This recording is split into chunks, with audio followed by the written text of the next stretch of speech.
So what's this about? Okay, this is about travel. I'll start it off. But we just like talk about travel. Oh, well, I love to travel. I connected with you so much on that shit before. Sorry, I'll try not to curse. Before we even started up there at your place, you just meet certain people that are just into it.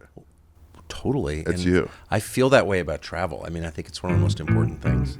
Where you been and where you going? This is Ari's travel show, yeah. We're gonna talk about travel today. It's You Be Trippin, yeah. Hi, everybody. Welcome to You Be Trippin. I'm the host, Ari Shaffir. I go to a lot of places. I like hearing from other people. One of the greatest travelers in journalism, I'd say. On the Mount Rushmore of journalist travelers. Tucker Carlson just got off his war with the Magnusons, and they were victorious. Congratulations. And now he's here. Thank you. He's here to talk about where do you want to talk about? We try to cut it to one place. One place?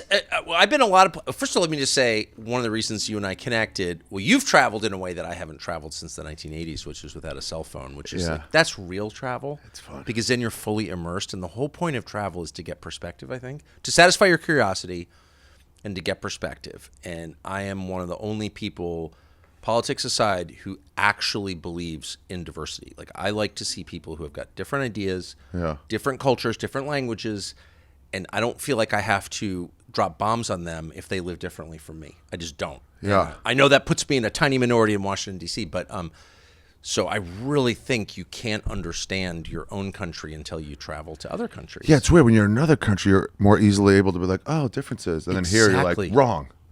It's nuts. Yes, and you don't have perspective on what's happening here until, and I say this as someone who really loves America. I was born here. I'm going to die here. I'm connected to the country, I think. Yeah. At least emotionally I am, but I wouldn't love America as much, and I certainly wouldn't understand it half as well if I didn't travel a lot. Yeah. It is really weird. You come back and you're just like, oh, this is all clear now. Yes. But if you're going to pick one country... Yeah. Are you looking for an animal? No, it's her ball. Oh. Sorry, buddy. Go. What is it? That dog is so cute. It's out of control. Bandit, you're a good dog. Go play with the ladies, Bandit. Go play with the ladies. What's on your mind? Well, keep in mind, you're going to do this podcast 6 times. Okay, so I've been to a million countries, but I haven't been to that many countries except the obvious ones, many times. Okay. I've been to England many times, France many times, Italy many times. Those are obvious. Who hasn't been to those countries many times? Greece many times.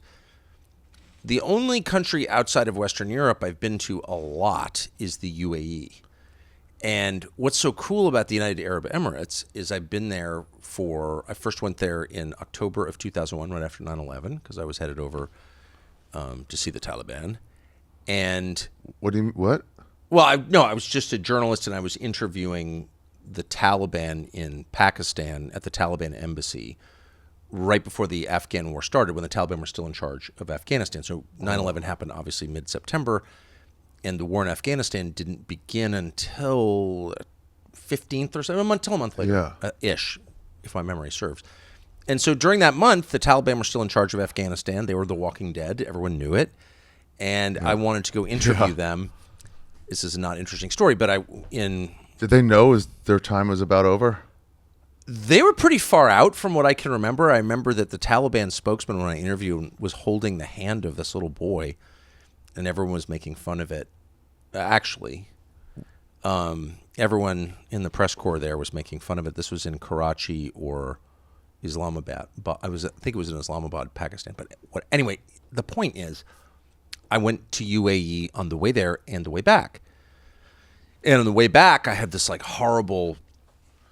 My plane went down on the way back from Pakistan, from Peshawar, Pakistan, on the Khyber Pass into Dubai in the middle of the night, and it landed in a sand dune, and the plane was wrecked. It was destroyed. What? And so now that plane is actually a dive site for scuba diving. They pulled it into the water? They did, off a hotel. It's a big double aisle Airbus, and you can now dive on it. So that was October of 2001. And I've just been back intermittently, and then in recent years, much more regularly, every year. Well, you're most welcome. Thank you. I do. To the UAE, and so I've seen the changes there in a way that has absolutely blown my mind. It's just in this way that if you go back to any place over time, but particularly to a country that's just becoming something as that country is. Were they like completely unmodern before? Well, okay, I got there in 2001, so this, we had air travel and air conditioning, and it was the modern era. But I remember going to a belly dancing place in Dubai. Oh, wow. I mean, it wasn't the Arabian Nights or anything. It was a modern city, and they had this famous airline, Emirates. But come here, you little animal. But it was, it was like it was very Middle Eastern. And it was right after 9/11, so there was this, everyone in America was like scared to death of the Arabs and Islam and all this stuff. And there was like, oh gosh, am I safe here in Dubai? And then, subsequently I've been back many times, and I've just watched it become basically the future, not just futuristic, not just like far out architecture or clean streets, but I've just seen that country self-consciously adopt sort of the best qualities of the West, rule of law, order. So it's not dangerous. No, Not at all. It's definitely not dangerous. I heard they have futurists as part of their government, which says, hey, in 10 years, it's going to be this. So let's start playing now. Versus Well, they very much have that. building a highway here and then it's already done. Yes, it's all. I mean, look, it's a monarchy, so and it's probably the most. I mean, in my opinion, it's the most benign, thoughtful, enlightened, liberal, in the best sense of the word liberal, monarchy in the world. Really? Oh yeah. Oh yeah. I mean, surprising. that's the kind of country that makes you feel sad about your own country. It's like you're in the middle of an Islamic monarchy where they're more tolerant. There's more free speech. There's more tolerance. There's more free speech. Oh my gosh, yes. I mean, I think it's pretty clear that, if you were to criticize, and this is true, I think, throughout the Gulf, but, if you were to call for, Sharia law, if you were to express like radical Islamic political views, you would be, they won't put up with that because it's a threat to them. Right. But everything else. Yeah, I mean, you could walk down the streets of Abu Dhabi and say, I'm a proud Jew, Ari Shaffir. They don't care about that at all. That's always the question in the Middle East. Like, how safe is it? And then how safe is it for this nose? Oh, not only is it safe, it's like, no. Nice. No, there are lots of Jews in the Gulf who are totally, including a very good friend of mine who lives there. Jesus. No. And there are lots of Christians too. I mean, it's in general, they're much more comfortable with religious faith, publicly proclaimed, as long as it's not political Islam, which obviously, again, is a threat to them. And I don't think you'd want to try that. Yeah. I don't think you'd want to go like Muslim Brotherhood. Yeah, a lot of these places are like, just don't shit on the government. You're fine. And I'm like, well, I wasn't going to, so it's fine. Well, Russia's like that, honestly. Just don't make fun of the government. Yeah. Say anything else. Kind of, yeah. And that was certainly my experience there. Just don't get involved in politics. It's like by the way, I'm an American, so I feel a right to get involved in politics. So that's a deal killer for me. I can't live in a country like that. Yeah. But Right. as a visitor, it's incredibly free. And the things that people say, so we've been brainwashed into believing that if you allow people actual free speech, which obviously we don't have, but if you were ever to allow them that they would just become like, Vesuviuses of hate. You just start, beating up black people or screaming the N-word. And actually, most people don't have any interest in acting like that because they don't feel that way. Yeah. That's just a lie. And what you get when you allow people to say what they really think is a much more interesting conversation where people say, and usually in my experience, a very polite, kind of restrained way, because people don't generally want to hurt each other's feelings. I think this and here's why, and I think that and here's why. And it's like, sort of America, 1985, In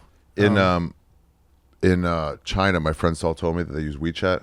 Yeah. But there's no regulation there, so they're just seeing a lot of if they're like comedians, they're seeing a lot of murdered babies. Oh gosh. Yeah. But everything else, like, hey, come on, my mom's in this chat. And then they just regulate themselves. But there's no can't show that. Like, you can show anything. Is that true? Yeah. So some stuff flips through, but it's not like you're just like, guys, I'm out of this group. It wouldn't be in your group. It would just be like in a comedian's group. They would send murdered babies pictures. Yeah, or just like anything crazy, But I think over time, I've never lived in a society with, real free speech. But I think if you did, you would find that people don't really want to scream racial epithets or send pictures. Right. You know what I mean? Yeah. Like, some of it's because you're like, oh, they won't let me. No, do but this. Some of it, all of it, Yeah. most of it anyway. You're like, oh, you can't say like the word retarded. I've never had like a deep desire to call people retarded, but the second they're like, oh, you're against the disabled. Well, no, actually, I kind of like people with Down great syndrome. word. So then you're like, Yeah. retarded. Yeah, that you can't stop. So you can't take a word away. It's all No, I can do now. It's true. When they're like, don't bring this up. You're like, oh, why'd you say that? That's how I feel. Why'd you say it? That's what he said about China. Don't make fun of the Chinese government on stage. I'm like, I was never gonna, but now it's all I can think about. That is the truth. Yes, I have that same personality. I know the feeling very well. Hey guys, I'm going to break in real quick from this episode to tell you about my dates and my special that's out now, America's Sweetheart. It's called By China, the greatest stand-up comedy special of all time. Get it on Netflix right now. Tell your friends. Watch it all the way through. Reception so far has been fucking overwhelming. Legitimately. I'm really happy that you guys are enjoying it. I hope you're getting the what I made, what I had in mind for you to get the fuck off the news and everybody just chill out a little bit and focus on the positives. That's all I want you to do in life. Focus on the positives. Last, tell your friends about it if you saw it. Post about your favorite bits. Take a screen grab. Fucking record it and post it. I don't care. I give you permission. Post it. Netflix can, I don't know, fuck off. America's Sweetheart. I'm also on tour right now all over. I got America's Sweetheart shirts too. If you want to help me pay for this special, go to arishaffir.com. Get a Stay Positive shirt. And, oh, shit. I have it in my bag. Oh, well. And I'm going to model that for you guys. You can put it in. And also, there's a Feidelberg shirt. You can throw that up here, too. Both available at arishaffir.com on the merch. And that's it. My dates are this weekend. Oh, there we go. I got down.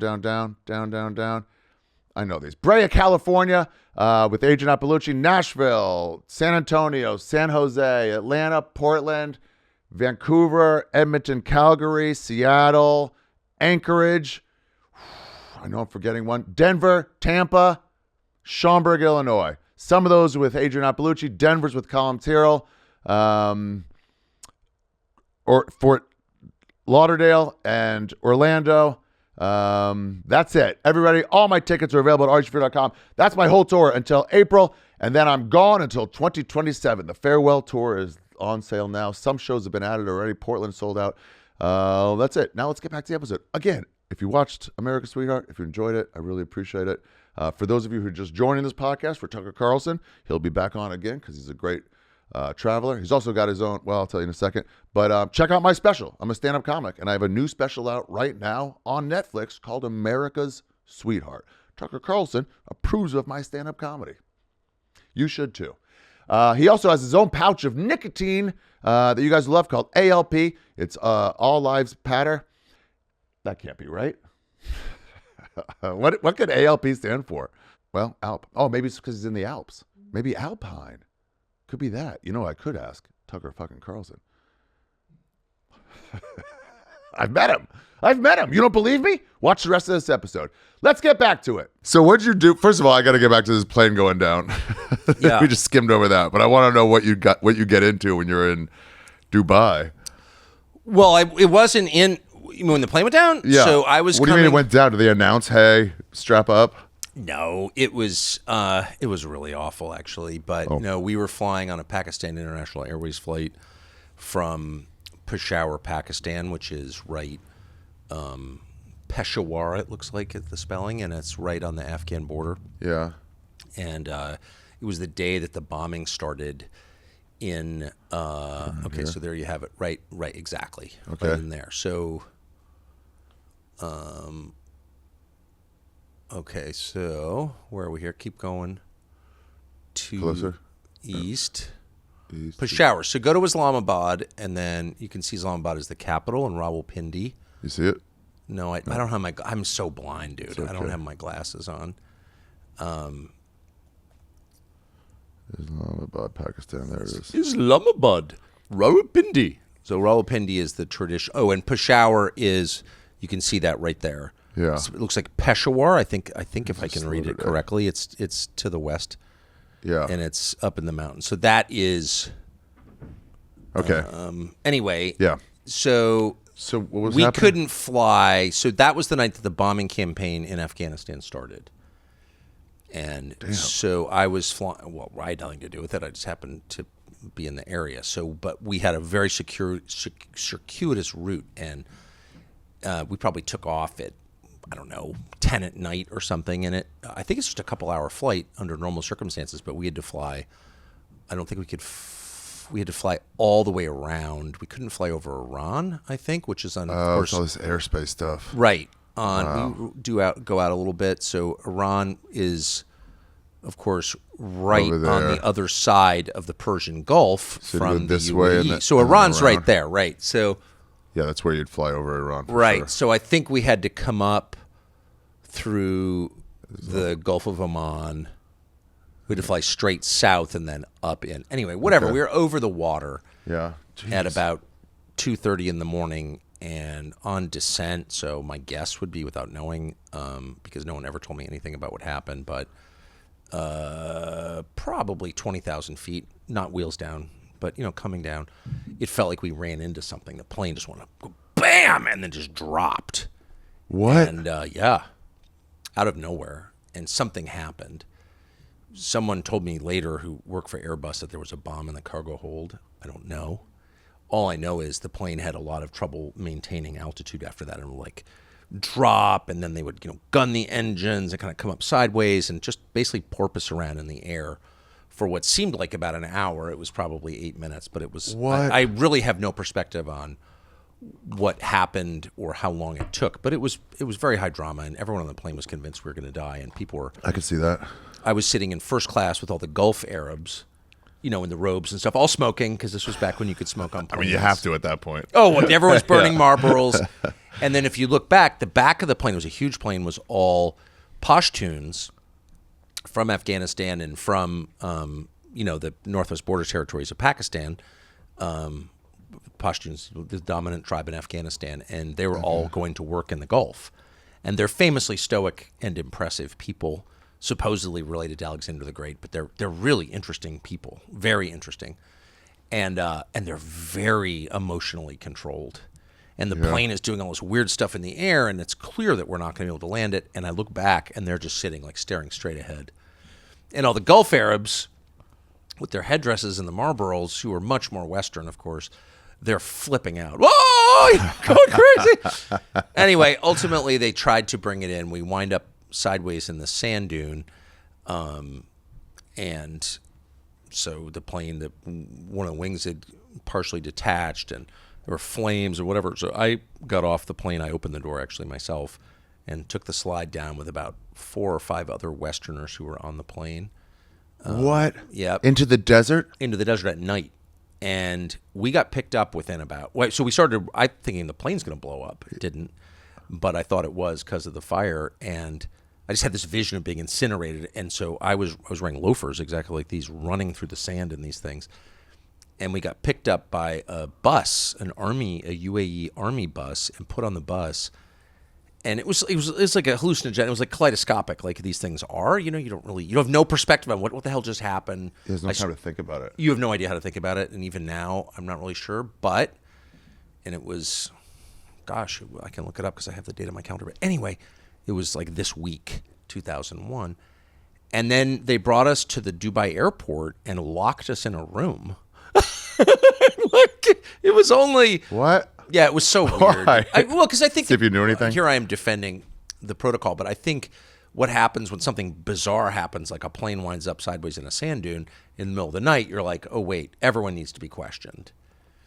Right. And so we got locked in this, and even if it's just like I let somebody pack my bag. That's exactly right. Who was that? That's exactly right. Yeah. So then, ultimately, they put us on a BA flight to London. A British Airways flight to London. And when I got on the flight, I'll never forget this. It was me and another guy from the U.S. The captain was waiting for us as we walked on the plane, and he handed us each bottles of champagne and said, I heard you were on that flight. You're lucky to be alive. And that bottle of champagne is on my desk to this day. You weren't drinking already then? I was drinking hard. Oh, you were? I was drinking hard. I wouldn't have got And I got home. Actually, I got home. And I would have downed it right then. And I gave up drinking and had a 4th child within a year. Really? Yes. It really changed my... But the point is, I've been going back to UAE since then, and I've never dived on the plane. I should. But I have just seen it become not just physically, more expansive, bigger, shinier, more obviously rich, which it has become. But I've seen it become much more like the United States once was. Much more, it's hard to believe I'm saying this about, again, an Islamic monarchy, a form of government I was trained to hate, but I'm just telling you what I've seen. It's like, I think you've got a much better chance of of the rules being enforced around business and crime there than you have here. I think you're much freer to say what you really think in public. I think, there are definitely things I don't like about it, but in general, I think it's a much more, again, I can't believe I'm saying this, progressive in the true sense society. It depends on the monarch too. Like the old Thai king was does. amazing. The new one is like kind of a schmuck. Exactly. So it's like the new one's like, let's make sure tourism happens and we can actually come out of Right. this poverty thing. So it's like, oh, complete control works here if you get a guy who wants to help. Well, it does, and I'm hardly endorsing monarchy as a Yeah. system of government. But on the other hand, I will say, they have worked in some places. I mean, Saudi Arabia has, over the last 80 years, become, by the normal measures of is government effective, which are not theoretical, they're physical. Like, Yeah. is life expectancy extending? Do you have more paved roads? How's literacy? How's crime? How are drug ODs and suicide? Like, those are fair ways to measure the efficacy of a government. It's been more successful than any country in Europe. I mean, how is Europe better than it was 80 years ago? You got kids upstairs? Yeah, she just moved in. It's cool, but all right, buddy. I see what you want. You got it. Does the dog do the podcast a lot? She does sometimes. I know you like dogs, so I love so dogs. I was like, I I'll miss watch my her. dogs. That's it, buddy. How are dogs there? Strays looked That's- down upon. It's funny you said that because I actually like it so much that I've thought about spending the winter there. We actually are spending a lot of some of the winter there anyway, like we did last year. But like spending 2 or 3 months there in the winter, and because it's pretty great. It just is. It's beautiful. The food is great. The people are really nice. It's completely safe. It's reasonable. Yeah. Again, I'm not. They're very down on drugs, so I wouldn't get caught selling meth there. I think that would be bad for you. But I don't want to sell meth. Just do it. But the main thing that keeps me from doing that is my dogs. First of all, I've got 3 dogs. How do you get them there? How do you get them there? got- Anywhere you want to go. You It's got like, a charter, and I can't. That's too expensive. That's insane. I don't even know what it would cost. You can't take a King Air to Dubai. just So- to not put them underneath. Exactly. And then the other question is, can they run? We don't use leashes on our dogs because we don't have to, and you can't. I don't think you can run your dogs on the beach without a leash. There's a weird thing with Islamic people with dogs where they're like really look down on them. They start to kick at them sometimes. Some abandon do. it, No, or it's some like- do, and I've seen it in. I also have known a number of Muslims, some friends of mine who love dogs. I mean, the British were in charge of many of those countries for a long time, and They failed on the dogs. well, they did. They should institute all this stuff. People read P.G. Wodehouse still, but no. But I've known, honestly, I've probably known a lot of Muslims who really love dogs. But in general, they're not as friendly toward dogs. Yeah. So that's a deal killer for me because, I'm Anglo. We love dogs. Yeah. So what did you follow? Let me tell you 2 of my thoughts on UAE and tell me how I'm probably wrong. It's just Greater Vegas. Yep. And there's some level of slavery, but I don't understand much. I've never Okay, been so there are a couple. Okay, so to the first, and I'm not working for UAE. I've never taken a Okay. dime from anyone in UAE. I've only spent money there. Yeah, okay. So just to be clear on that, so there are several Emirates, and I'm embarrassed. I can't remember whether it's 5 or 7. I think it's 7. So let's say there are 7 Emirates. There are really 2 you've heard of, and that's Dubai and Abu Dhabi. They're 100-ish miles apart. We're both right on the Gulf. Abu Dhabi is the seat of government. It's where the leader lives. MBZ, as he's known. And they have massive oil and gas. Okay. Dubai has no oil and gas. It has no kind of resources at all. It was a pearl diving center. The whole region had slavery. Like a lot of the Islamic world had slavery, and I think UAE until the 70s. And slaves were used as pearl divers. And so the economy of Dubai was tiny, but you can see it sticks out into the Gulf. You can see it's like a perfect spot for trading, right? Because it's at the entrance. Yeah. Oh yeah, for sure. Right. So, but pearl diving is not a real economy, and they didn't have too many options. So they did the smartest thing ever, which was they kind of looked at a map. It's always good to start by looking at a map, and they're like, wait a second, we're like at the perfect point between East and West. Why not have like the best airline in the world? Best what? Airline. So they created this airline called Emirates, which I think is fair to say the best or one of the best airlines in the rules. world. When you see like the Emirates, and it's not much more expensive. No! But they treat you just like a Exactly. human. Or Singapore Air, same thing. Oh, it's so nice. Which I think is also supported by the government. But they Can decided... can I have some water? Everywhere else. Oh, like, well, on please, Emirates, they're like... just a little water. Like, just walk back to the saloon mid-cabin and, like, get whatever you want. It's all free. It's incredible. So, but they decided, like, why shouldn't we be... If you're flying from the West, Europe, U.S., to anywhere in Asia or the East, if you're flying to India or you're flying to Singapore or you're flying to Africa, you should fly through to Dubai because it's right there. So they built this airport that's just beyond. The airport itself, I think, has the largest, certainly date market in the world, but I think also one of the larger gold and diamond markets. But there's a date market in there in the airport. Oh, a bunch of them. Oh, they take dates really seriously there in the Gulf. Oh yeah, and do you like dates? I mean, I guess not like that. I was in Israel once, and I drove to a kibbutz, not like the fun kibbutz you go to on like a tour, like let's see a kibbutz. Yeah. But like an actual working, just a farm. Yeah. Out in the middle of nowhere because it had the best dates. And I went to the kibbutz store and just loaded up. And then I ate about half of them in the truck and on the just way felt back. really sick. Yeah, driving It's not a fill-up food. No, it's not. Well, I have problems with regulation. I'm like your dog. But anyway, so they use that airline to make Dubai famous. Oh, interesting. That's smart. Simultaneously, you had the Lebanese Civil War, which lasted from 1975 until the mid-90s, late 90s actually. And that kind of wrecked Lebanon, which was at one point a majority Christian country in the Middle East, to which rich people from around the region went on holiday. So if you have like theocratic countries that are, don't allow you to let your freak flag fly, you need a Vegas.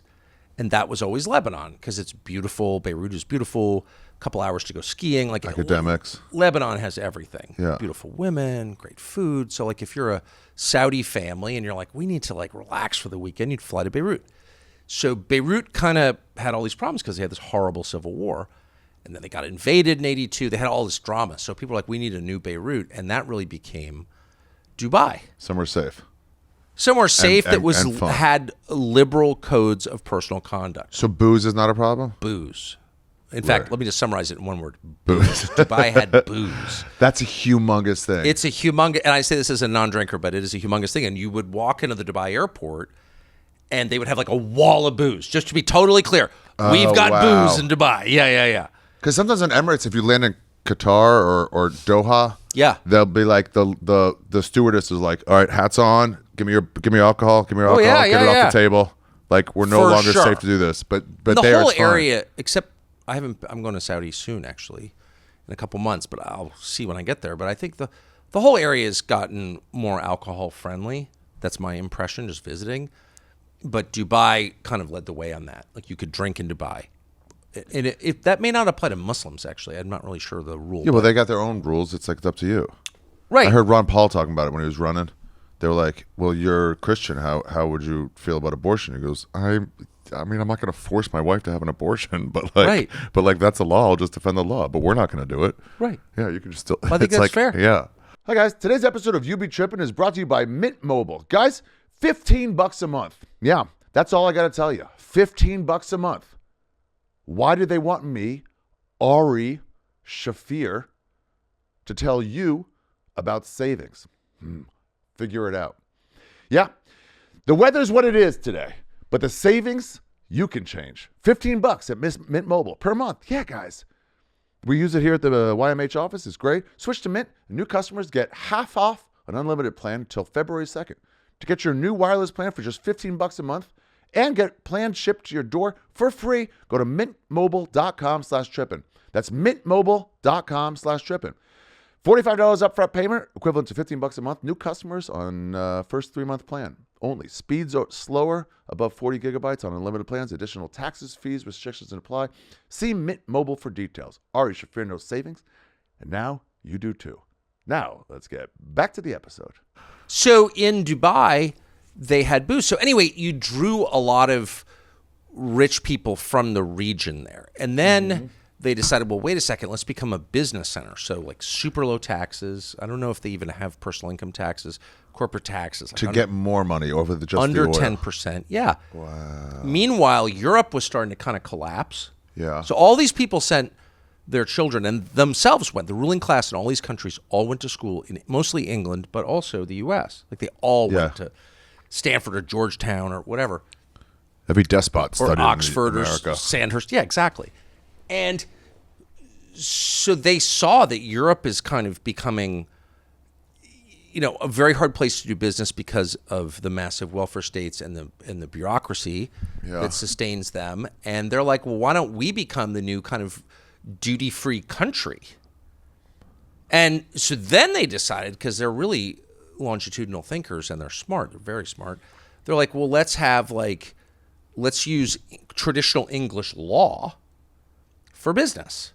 So in other words, if you've got a business in the UK, copyright, exactly, and we'll enforce all that. So it's never going to work in China. Exactly, it can't. Yeah. And one of the reasons there's like so much, someone should much smarter than I should write a series of books about what's going on there right now. But one of the reasons they can do that is because they're secure in their authority. And I've actually I've had a window into how that country's governed. And what's so interesting is how different it is from what you expect as a Westerner wedded to this idea of democracy. And the core idea of democracy, of course, is that everyone gets to say it's our country too, and we're equity partners in the country. And in a monarchy, it's just the king makes every decision. It's a totalitarian system. And the truth is that's not right. There's no absolute ruler of any country ever. Joseph Stalin, in the end, was murdered by his inner circle. Even Stalin, who had as much unchecked power as anybody ever in history, in the end pissed off the wrong people and got killed, which he did. So in 1953. Ceausescu, it just keeps happening. You're right. Exactly. It's not ultimate. It's totally right. Like, You, let's get rid in of this the guy. end, It's costing us money. Rule by consent. Right. Maybe not of the whole population, but certainly of the oligarchy that inevitably runs every country, like the rich people, the big families. And in the Gulf, they have a system, a codified system, where you meet with the ruler usually once a week in his yard, in his courtyard. Who meets with him?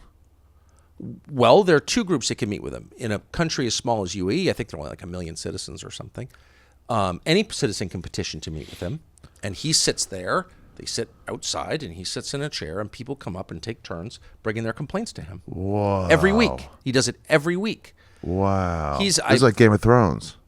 This guy should be the subject of a lot of studies. Wow, for many interesting. reasons. I don't want to sound like I'm flacking for him, but I'm not. I'm just very impressed. So by it's anything from like there's murders going on to like I'm just guessing to like, hey, the garbage only comes on Tuesdays. 100%. We need it on Fridays 100%. because interesting. So the monarch sits and listens to this, and then they have separate meetings with the heads of the clans, the families, the power centers in the country. All these emirates or all these different. Trying to use the word tribe, but I don't mean it pejoratively, but like groups of related people, and the leaders from those meet with him regularly, and they bring their concerns, and so he's not going to make a big decision without seeking some form of level of consensus from everybody, and that's why it's stable, and his approval rating is sky high. So if you are secure, you don't need to be repressive, and one of the reasons that our government is getting more repressive is because they feel insecure. They feel like, oh man, we could have a revolution in this country. They can feel that. And they're right, by the way, that they're very unpopular. Both parties are very unpopular. And it makes them feel defensive, and it makes them reactionary. Just like a parent would be, or a dog owner. If you feel like your dog is obedient and he pisses on the rug, you don't beat him. You're like, oh man, you pissed on the rug. Don't do that. Yeah. But if you feel like your dog's out of control and giving you the finger, you flip out. And governments are the same with their people. And so that government feels very, very secure. And so they're not repressive. Why?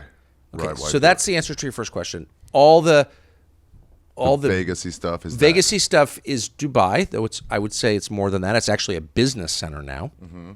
And Abu Dhabi is the seat of government. It's where the oil and gas are extracted, that part of the country, and it's it's where the ruler lives, and it's a beautiful place. Holy smokes! I mean, they have, for example, they have a lot of money, so they've spent it on infrastructure, not just hookers. They have hookers there? No, I don't think. I'm sure they do. There are hookers everywhere, but I've Right. never seen any hookers there. But I mean, of course they do. What am I saying? They must. Yeah. Well, I don't know what everyone does for a Started living, in but that in the region. lobby of a hotel, if you see a lot of Russian girls, you're like, okay. But Vegas. If you see a woman sitting alone in a gown. kind of. But like- look, who am I to? I don't know what. No, they're I would do actually whatever you up to. want, but Right. just know what they are. No, but over there on the Abu Dhabi side, they have installed an entire desalination plant, which is a big thing. Yeah. Israel famously has one. We should have some. Yeah, We don't. Dead Sea. It takes seawater and makes it into potable water. But they're incredibly expensive to run. The energy costs are super high, but they've got the gas, so they do it. It's just for landscaping. So this is in the middle That's how of you the get desert. that. That's how you get that. In Oh, that. it's insane. Wow. You're So right. if That's you the care desert. about plants, and I really do, one of the problems with the desert is there are no plants.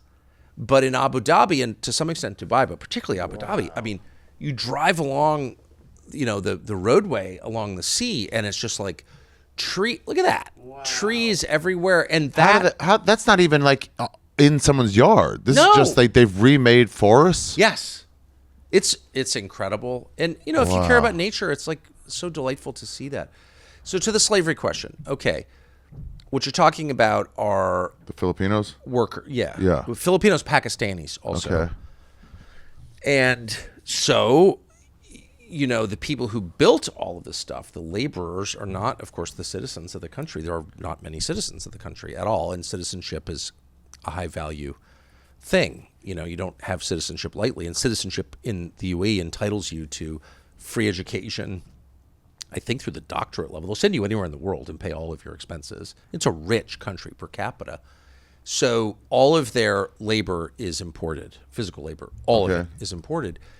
And they've built at such a speed that they have many times the population is living there to work. And it is, last I checked, it was mostly Filipino and Pakistani.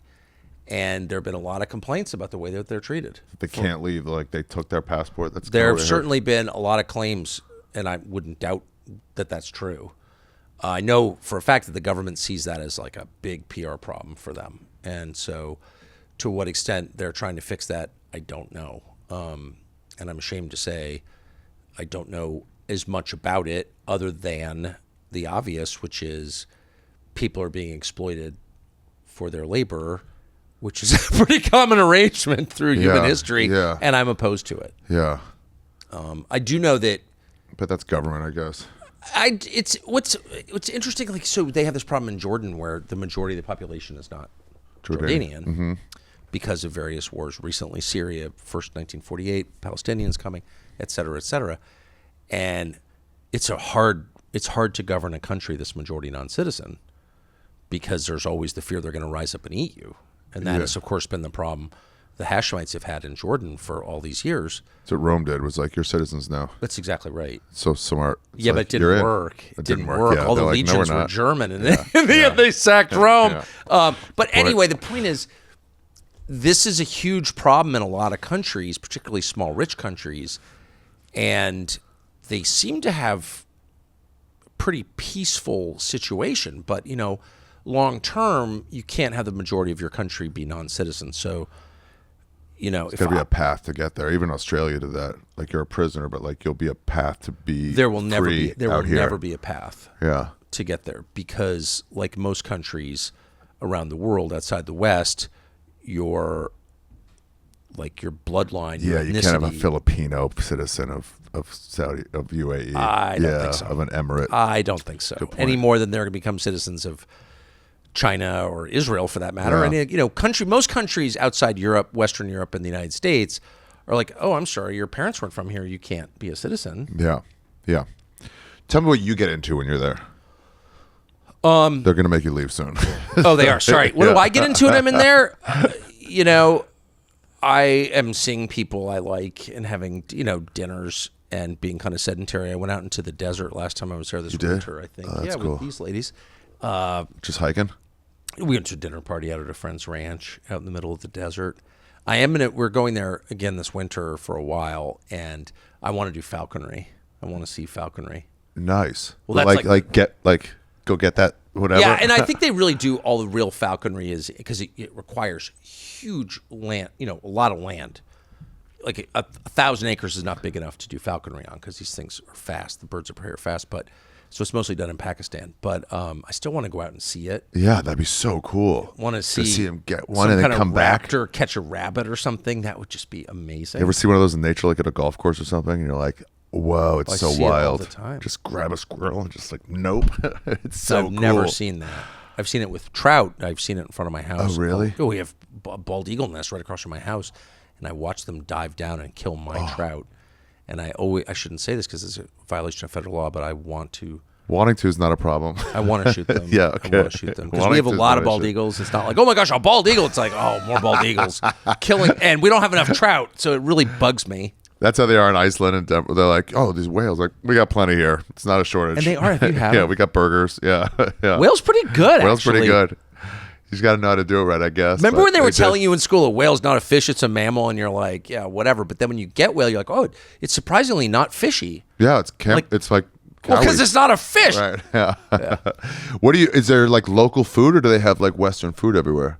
They have Western food. I love Mediterranean and Middle Eastern food. Like, who doesn't, actually? Yeah. And it's kind of, it's not so different from the Arab Quarter in Jerusalem or anywhere in the region. It's all kind of the same. The bread is amazing.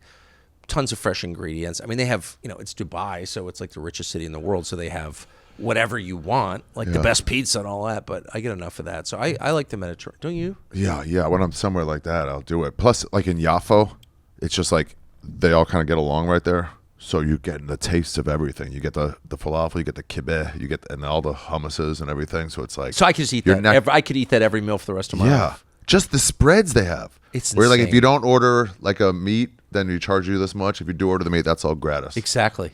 Nice. And I like that I'm left-handed though, so it makes communal eating hard in some countries because your left hand is the toilet paper hand. Oh, right. And they don't like it when you dip into the hummus with your left hand. It's considered extremely offensive. Wow, really? Oh, yeah. And you're not thinking twice about it. Well, my right hand barely works. It's like a watch holder. I don't even have a watch anymore. But yeah, just for fun, next time you're in that part of the world, or Pakistan especially, and you're like sitting around talking, just slowly move your left hand in and watch people flip out.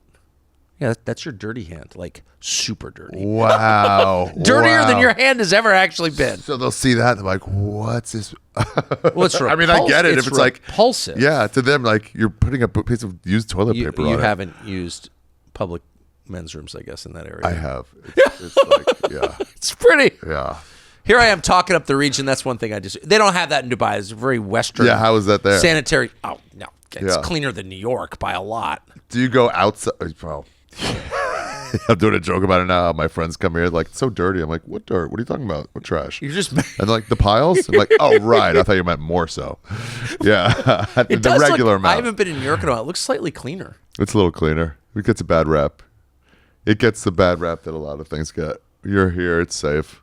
You'll see an occasional like homeless person scream. Honestly, it looks moaning great. All day. I'm glad. It's our biggest city. I'm rooting for New York. I mean, obviously I'm not. I don't live here. I don't want to, but I want it to be great. It's so funny when I'm like, you ever in New York? Last time when I was at you're like, no. Well, I have a child like, here, okay. so no. I've spent a lot of my life in New York, and I want to love New York. It rules. It's late night, daytime, small underground jazz scenes. No, I know that is also cool. I just feel like New York is like an ex-wife who I was once in love with, and she just went bad and moved to Taos and became a lesbian. And yeah, do you know what I mean? Yeah, it's you like, compare it to what it was before in a different kind time. of. Yeah, I wanted to come back from Taos. What a good comparison. You know what I mean? I loved her once. Man, she was hot. You should have seen her in '95. She's all into crystals now. It's not the same chick. No, totally. I'll let you wrap up. Fuck, I wanted to talk more about this, but you should go there. You would love it. Yeah. When I went to Egypt from Israel, my Israeli family like, why? I'm like, what do you mean? See the pyramids? Like, why? I'm like, what? Okay, so Cairo has almost 20 million people. Yeah. Someone told me the other day. In fact, this week, someone just come back from Cairo. One in this whole area. Yeah, I know. that Cairo has no traffic laws? Bro, I was on the highway with a cab driver who said, I put my seatbelt on. He goes, you actually don't have to wear those here. I'm like, oh, okay. And he goes, so take it off. It was like a man. I was like, you want me to do more work? Take it off. As he's moving into the oncoming traffic of a highway to get around a crater. I love him. And I'm like, I mean, all right. I don't want to be a puss, so I'm like, love okay. that. But it's like in and out of oncoming on a highway. It's so great. That's was what I pretty love wild. about it. Do you remember right after 9/11 when everyone, including me, was spun up into this, we hate Arabs, we hate Muslims, Yeah. all that stuff. And I remember going over there and hearing the phrase inshallah, which means like, it's up to God. Yeah, okay. And I remember thinking, I agree with that. It's up to God. Kind of. Like, it kind of is. Like, I don't know, 5-year-olds get leukemia. Why is it? I don't know. Yeah, there's no. Right? Yeah. Do you know what I mean? It's like your car crashes when your car crashes. Yeah, you want to say there's an explanation, but I'm like, hey, here, I'm going to get this guy mad at me if I wear a seatbelt. Don't wear a seatbelt. I almost never crash. So okay, she'll be fine. So did you take it off? Yeah, I had to. Bless you. Emotionally. Bless you. Yeah. Dude, we met a guy in Ecuador who was like Amazonian, and he goes, hey, in the slight Spanish, this is October of 2020. He goes, hey, I have the cure for COVID. Do you want it? And we're like, some guy with like linen pants and no shirt. And I'm like, how am I going to say no thanks? So I'm like, all right, I'll go into your home. His dad is on a couch, like probably heavy COVID, just like dying. And I'm like, well, we're in it. We have to. And he gave us this elixir. He said, drink a capful every day. How was it? Disgusting. 6 months, didn't get COVID once. Actually? Yeah. What did he charge you? Nothing. That's what I thought. It's an upsell. Yeah. He goes, you should just have this. Because we're trying to get the word out. This stuff all grows. It's all whatever, respiratory. So we know the cure. It's like a little bit of coconut husk. Did you see trails at all? No, it wasn't that. Sure? I did other stuff there, but it wasn't ayahuasca. No, it was not. So I actually believe I don't know anything about the compound that you ingested, but I mean, then they were selling it in like at bars in like the Amazonian towns. So like we know, they said once they realized it was respiratory, they said it ravaged the Amazon, and then they go, oh, it's respiratory. Oh, here's the cure for that, and it worked. They said it went like deaths and then that. I don't know. I didn't get it. It wasn't off patent. It was just never patented. It was just like, oh, let me show you. It was in a water bottle that he filled it up with his hand, and then it just like take one capful every day. Oh, I just love this. I love these people. Yeah. Yeah, we were like, but it was that thing of like, I can't say no. I don't want this world-saving cure right now. Well, so I'm like, you tell me to take my seatbelt off, I'm gonna. Well, but also you wonder, like, if you're in some random place and a random person comes up to you. I know you're like between religions right now, but as a former yeshiva student, you know that like there is a supernatural world. Like, people appear, events happen for a reason, and if some shirtless guy in linen pants is like, "Do you want the cure for COVID?" the only answer is yes, I do, because who knows why you're there. It's only like, oh, I don't respect you. If it's a homeless guy here says it, I'm like, no. But like, you got to like drop that. This guy's not homeless. He's just living in the jungle. But even if a homeless person goes, there are moments when we receive messages from some, I'm just saying, it's just true, from some larger force, whatever you want to call it, through unlikely people. That is true. That's happened to you, hasn't it? Yeah. Yeah, you too, I'm sure. Did you die of COVID? Hold on. No. No. Right? Yeah. Right? Yeah. Before I let you go, I got 2 questions I ask everybody. Travel tips, general travel tip. Like pack light is a common one. If you take mushrooms with you, put it in your granola. Whatever. General travel, get a good toiletries back. And then one place like is calling you. Travel tips I've got. Somebody else. Never bring a bag that you can't run with through a large airport, okay? Nice. Brush your teeth with bottled water always. Never eat shellfish. If you distrust the food, eat only rice and Mars bars. Go full carb. I'm serious. You'll never get sick from carbs. You get fat on the trip, you can, and I always do. I just did again on a trip. I'm going to lose it next week. You can lose the weight. I'm there with you. Okay? So those are my travel tips. And by the way, are good. Stay Boom, boom, sober on airplanes. Do not get shit-faced on an airplane. I once drank an entire case of beer by myself from Narita to Dulles. I'm still hungover for it, and that was like over 20 years ago. So stay off the booze. As for places that are calling my name, I mean, there are so many, but I want to go to Pyongyang. Pyongyang. Just talked to Michael Malice, who went. Did he really? That's north in Korea, right? Yeah. He took a trip out there. What did he say?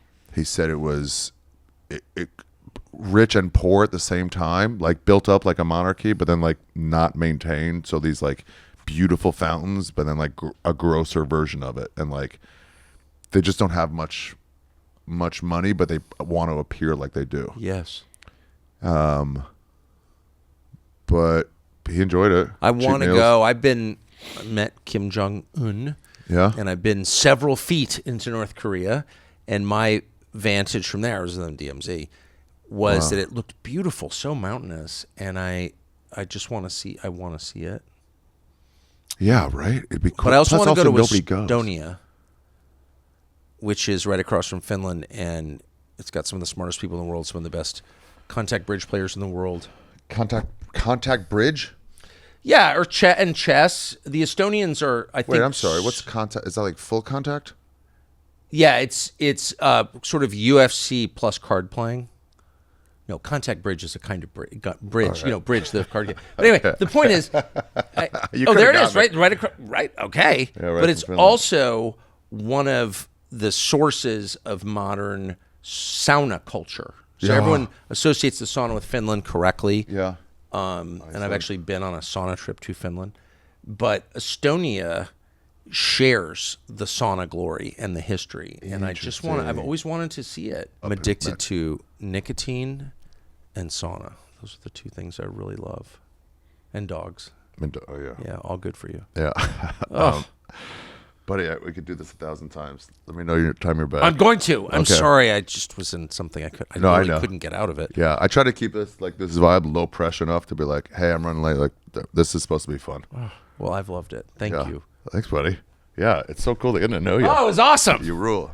Bandit, this Tucker's going. Bandit, don't forget about Tucker. Animal. Get up there. Get up, go. Oh. Up. Bandit, show Tucker. She needs to stretch. She's avoiding me. Okay. All right. Well, thanks, man. I'll be back. It's great seeing you. Great to see you, and congrats on your city not falling down. Thanks. Well, everybody, that was the episode. Thank you very much, Tucker Carlson, for coming in. I wish I had more time with him. Dude, we talked about Jerusalem when I was over at his place. And it's just like, he's just got a spirit of someone who's willing to try stuff. It's pretty cool. That list of travel recommendations, I mean, he just had them ready to go. He was like, that stunned me. The guy rules, everybody. And I hope you understand what I'm doing in February is taking people that have, some people can't see the positive in them. Last week was Bert and John. My God, the comments. Did you guys see those? Does Bert get that every time? Oh my God. I thought I had him bad. It was a great episode. It was like some people like pass, hard pass. I'm like, I thought I got that, but it was like everyone. You guys are retarded.